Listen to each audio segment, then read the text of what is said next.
भक्तमाल पढ़ते हुए न जाने कब नींद आ गई पता ही नहीं चला। भागवत प्रेम में ही कई महात्मा हर दम मग्न रहते थे। इस तरह की लग्न और भक्ति बड़े ही तप से प्राप्त होती है। क्या मुझसे वैसा तप नहीं हो पाएगा? जीवन में भक्ति से बड़ा क्या कोई सुख है? आभूषणों और धन दौलत से जो प्रेम हो वो क्या प्रेम? इनका तो नाम सुनते ही मुझे बुखार सा हो जाता है। सुशीला ने इन आभूषणों और फूलों से मुझे कितना सजाया था। उसे मैंने मना भी किया था ये सब करने से, लेकिन वो मानी ही नहीं। इस श्रृंगार के दौरान जितना हम लोग हंसे थे, बाद में मुझे उतना ही रोना पड़ा। आखिर किसी का पति ऐसा होता है जो अपनी पत्नी को सजा हुआ देखकर नाराज हो जाए। मेरे पति ने तो मुझे सजा धजा देखकर गुस्सा किया और कहा कि तुम मेरा परलोक बिगाड़ दोगी। क्या किसी के पति ऐसे होते हैं जो अपनी पत्नी की खूबसूरती और श्रृंगार देखकर गुस्सा करने लगे? उनके बातें सुनकर मन में तो होता है कि जहर ही खा लूं, लेकिन फिर मैंने नीचे जाकर भक्तमाल पढ़ना शुरू कर दिया। फिर मन ही मन ठान लिया कि अपने इस श्रृंगार को सिर्फ बाके बिहारी को ही दिखाऊंगी और उनकी ही दिन रात सेवा करूंगा। कम से कम वो तो मेरे श्रृंगार से पति की तरह नहीं जलेंगे। भगवान, मैंने हमेशा से ही अपने पति को अपना इष्ट मानना चाहा। सोचा कि उन्हें किसी तरह का दुख न दूं और हरदम उनकी ही सेवा करूं। अब क्या करूं, सारा दोष मेरे नसीब का ही है। वो तो निर्दोष हैं। मेरे भाग्य में जैसा लिखा है मैं वो सब भोग रही हूं। इतना सब पता होने के बाद भी जब भी उन्हें देखती हूं तो मन में दुख होता है। जब वो कुछ दिनों के लिए बाहर चले जाते हैं तो मन का बोझ कुछ कम हो जाता है। उनके न होने से हंसने खेलने और जीवन को जीने लगती हूं। फिर जब कुछ दिनों बाद वो लौट आते हैं तो उसी तरह का सन्नाटा और दुख छा जाता है। मेरे मन में होता है कि वो मेरे पिछले जन्म के दुश्मन रहे होंगे और उस दुश्मनी का बदला लेने के लिए उन्होंने मुझसे विवाह किया होगा। तभी न मेरा मन उन्हें देखते ही उदास हो जाता है और उनकी सूरत मुझे बिल्कुल नहीं भाती। शायद इसी वजह से वो मुझे देखकर जलते रहते हैं। विवाह न किया होता तो शायद आज सुखी होती, किंतु दुनिया का दस्तूर है कि बेटी को किसी किसी न पुरुष के साथ जन्मों के लिए बांध दिया जाता है। यह क्या जाने कि एक युवती अपने पति को लेकर कितने सपने संजोकर रखती है। उसके लिए उसका पति कितना खास होता है, लेकिन यहाँ सब उल्टा है। इन्हें देखते ही मेरे सीने में जलन सी होने लगती है।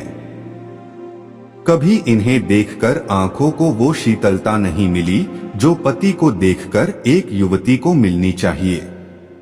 उधर सुशीला को देखती हूं तो दुख और बढ़ जाता है। वो हमेशा हंसती मुस्कुराती है, कभी अपनी गरीबी का रोना नहीं रोती। न उसके पास कपड़े अच्छे हैं और न ही गहने। मकान भी छोटा सा है। मन में होता है कि काश मैं अपना धन देकर उसकी परेशानियां ले लेती। फिर होता है कि उसका पति ही उसका सबसे बड़ा धन है। उसी से सुशीला को पूरी दुनिया का सुख मिल जाता होगा। सालों से इस सवाल को मन में दफन करने के बाद होते होते एक दिन मुझसे रहा न गया। आखिर मैंने अपने पति से यह सवाल कर ही लिया कि आपने मुझसे शादी क्यों की थी। इस सवाल को सुनते ही मेरे पति ने मुंह बना लिया। वो चिढ़ते हुए बोले, अपना घर परिवार संभालने के लिए और क्या, भोग के लिए नहीं। इतना सुनते ही मैंने पूछा, क्या मैं सिर्फ इस घर का ख्याल रखने के लिए हूं? उन्होंने कोई जवाब नहीं दिया। फिर मेरे मन में हुआ कि पहले इस घर का सारा सामान जहां तहां पड़ा रहता था। नौकर सब पूरा पैसा बर्बाद करते थे। अब मैं आ गई हूँ तो इन सब का ख्याल रखना ही मेरा धर्म है और मुझे यह सोचकर खुश होना चाहिए कि इतनी संपत्ति मेरे पास है। पहले मैं पूरे घर का ख्याल इनके बिना कहे रखती थी, लेकिन अब कुछ नहीं करूंगी। ऐसे घर की किसी भी वस्तु को मैं आगे से हाथ नहीं लगाऊंगी। लेकिन कोई पुरुष विवाह सिर्फ घर संभालने के लिए थोड़ी करता है। उन्होंने जरूर ये जवाब मुझे गुस्से में चिढ़कर दिया है। वैसे सुशीला ठीक ही कहती थी कि एक घर महिला के बिना अधूरा होता है, ठीक उसी तरह से जैसे एक पिंजरा बिना किसी चिड़िया के खाली लगता है। मैं समझ नहीं पाती हूँ कि आखिर इन्हें मुझ पर इतना संदेह क्यों होता है। मैं किसी से बात तक नहीं करती और न ही कहीं बाहर आती जाती हूँ। ऐसे में शक करने की कोई वजह भी नहीं है। क्या इन्हें समझ नहीं आता कि मैं घर की इज्जत और मान मर्यादा के बारे में सब कुछ समझती हूँ। किसी भी तरह की गलत हरकत करने की तो दूर मैं उसके बारे में सोच भी नहीं सकती हूँ। कभी कभी मुझे लगता है कि आधे से ज्यादा उम्र निकल जाने पर विवाह करने वाले बुजुर्ग लोगों का यही हाल होता होगा। बेवजह ही अपनी पत्नी पर शक करते होंगे। सुशीला के बहुत बार कहने पर आज मैं उसके साथ ठाकुर जी की झांकी के दर्शन करने के लिए जाने वाली थी। मैं अपने बाल संवार ही रही थी कि तभी मेरे पति कहीं से आ गए। उन्होंने मुझे देखते ही पूछा, किधर जाने की तैयारी हो रही है?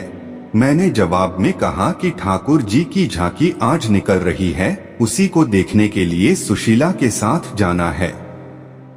इतना सुनते ही वो गुस्से में बोले कि तुम्हें कहीं जाने की जरूरत नहीं है। अपने पति की जिससे सेवा नहीं हो सकती है, उसे भगवान के दर्शन से भी कोई लाभ नहीं मिलता है। उन्होंने कहा कि मैं जानता हूं महिलाओं को अच्छे से। उनकी यह बात सुनते ही मुझे बहुत बुरा लगा। गुस्से में मैंने कपड़े बदल लिए और चुपचाप बैठ गई। मन में हुआ कि उसी वक्त घर छोड़कर चली जाऊं। फिर देखती हूं कि कैसे रोकते हैं, लेकिन पता नहीं क्या हुआ कि जा नहीं पाई। इनके मन में हमेशा ये होता है कि मुझे हरदम खुश रहना चाहिए, क्योंकि मैं इतने बड़े घर और दौलत की मालकिन हूँ। मुझे हरदम इनका गुणगान करना चाहिए, लेकिन यह समझते नहीं हैं कि धन दौलत ही सब कुछ नहीं होता है। अब ये 3 दिन से बीमार हैं। उन्हें निमोनिया हो गया है और कितने दिनों से यह करहा रहे हैं, लेकिन मैं इन्हें एक बार भी देखने नहीं गई। सभी घर में मौजूद नौकर उनका ख्याल रख रहे थे, लेकिन मेरे दिल में किसी तरह की करुणा इनके लिए नहीं आई। मेरा मन इतना कठोर नहीं था, लेकिन जिस तरह से इन्होंने मुझे इस घर में कैदी की तरह रखा, हरदम शक किया और एक पल भी सुख नहीं दिया, उसके बाद इनके लिए दया मन में नहीं आती है। मन में होता है कि मुझे दिए गए दुखों का भगवान ने इन्हें दंड दिया है। अगर कोई समझे कि महिला को यूं ही किसी पुरुष के गले बांध दें और उसे किसी भी तरीके से रखें, सो पूरी तरह गलत है। सुना है कि वो अपनी बीमारी का दोष मुझे ही दे रहे हैं, लेकिन मुझे परवाह नहीं है। ये चाहें तो किसी को भी अपना धन दौलत दे सकते हैं। इसकी मुझे बिल्कुल जरूरत नहीं और न ही लोभ है। होते होते एक दिन वो गुजर गए। आज उनको गए 3 दिन हो चुके हैं। मैंने उनके जाने के बाद चूड़ियां नहीं तोड़ी। मैं सिंदूर तो पहले भी नहीं लगाती थी और अभी भी नहीं लगाती। मेरे बुजुर्ग पति के बेटे ने ही उनका अंतिम संस्कार किया। घर के सभी लोग तरह तरह के मुझे ताने देते हैं। मेरे बंधे हुए लंबे बाल देखकर सुनाते हैं, लेकिन मुझे जरा भी बुरा नहीं लगता है। ऊपर से मैं सभी को चिढ़ाने के लिए रंग बिरंगी साड़ियां भी पहन लेती हूँ। मेरे मन में होता है कि मैं इस कैद से रिहा हो गई हूँ। एक दिन मैं सुशीला के घर गई। उसके घर में किसी तरह की सुख सुविधा नहीं थी। चारपाई तक वहां पर नहीं थी, लेकिन वो इतनी खुश थी कि उसे देखते ही मन में ऊर्जा का संचार हो जाता है।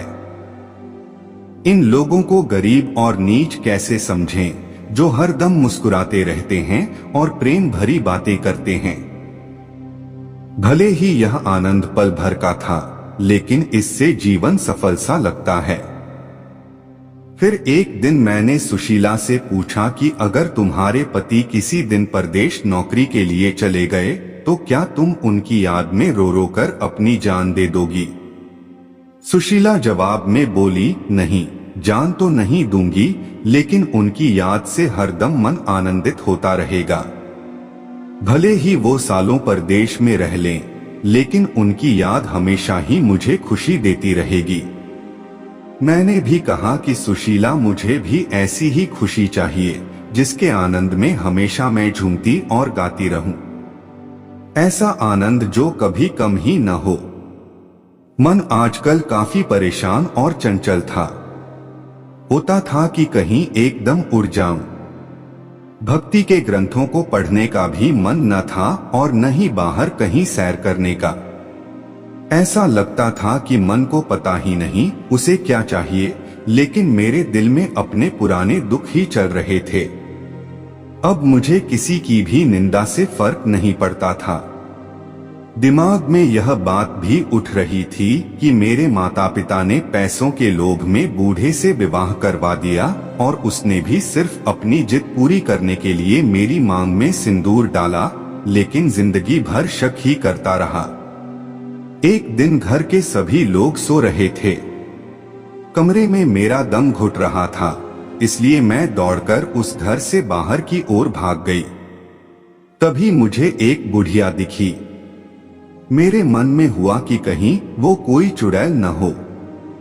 तभी बुढ़िया ने कहा कि किसका रास्ता देख रही हो? मैंने जवाब में कहा, मरने की राह देख रही हूँ। बुढ़िया बोली, अभी तुम्हारे नसीब में मौत नहीं है, तुम्हें कई सारे सुख भोगने हैं। मैंने भी चिढ़ते हुए उस बुढ़िया से पूछा कि इतनी रात में तुम किस्मत की लकीरें पढ़ लेती हो? आंखों से थोड़ी पढ़ती हूँ, अक्ल से पढ़ लेती हूँ। ये काम करते हुए ही सारी उम्र बीती है। तुम्हारे अब अच्छे दिन आ रहे हैं। मैं बस यही चाहती हूँ, जिसकी जो मनोकामना हो वो उसे मिल जाए, जवाब देते हुए बुढ़िया ने कहा। मैंने कहा कि मुझे कोई धन दौलत नहीं चाहिए और जो मैं चाहती हूँ वह तुम नहीं दे सकती हो। तब बुढ़िया ने कहा, मैं जानती हूँ तुम्हें जीवन में सिर्फ प्रेम चाहिए और मैं यह तुम्हें दिला सकती हूँ। मैं तुम्हें प्यार की नाव में बैठा सकती हूँ। उस अम्मा की बातें सुनकर मुझे लगा जैसे कि वो स्वर्ग से मेरी मदद करने के लिए आई हो। मैंने पूछा, अम्मा तुम्हारा घर कहाँ है? उसने कहा कि पास में ही है बेटा। मैं उस अम्मा के पीछे पीछे चलने लगी। बुढ़िया के पीछे चलते चलते मुझे पता लगा कि वो किसी स्वर्ग से आई मेरी मददगार नहीं, बल्कि एक डायन ही है। कहा मैं अमृत की तलाश में थी और जहर मिल गया। मैं तो सुशीला जैसा सुख पाना चाह रही थी, लेकिन कहां डायन की चपेट में आ गई।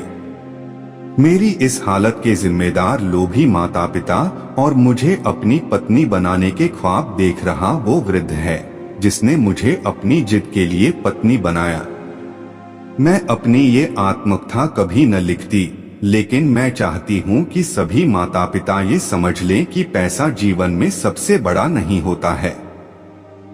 मेरी चाहत है कि सब लोगों को मेरी आत्मकथा से मालूम हो कि लड़कियों का विवाह यूं ही किसी से नहीं कर देना चाहिए।